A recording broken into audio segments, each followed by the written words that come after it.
ملګرو دا د خانوزئی ډېره پخوانۍ چشمه ده د اوبو.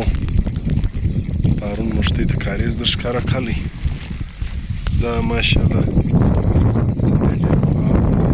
دغې چینې نوم چې دی دا قدرتی چشمه ده.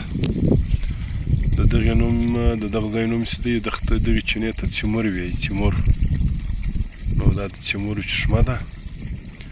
دا د خانوزئی د شکر غره له شازه ده چې وراسې دلته پخوا زموږ د کلي والا باغ ماغه هم ورته کرلی و، د بادام باغ هم و، نو شې درختې وې.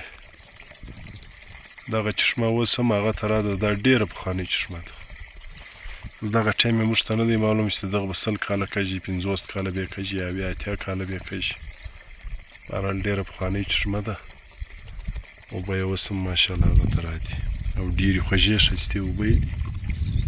نو خلک دلته خپل پسونه هم پر اوبهیي او پر دغې کینن هم داسې سوي وو زرکې دا نور مرغان هم دلته خپل ځان پر اوبهیي، اوبه پر څښي. همدا هم ډېر ښایسته ځای دی.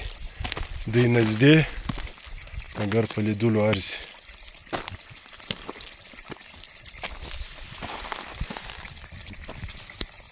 دا چشمه راوځي له دغه ځایه.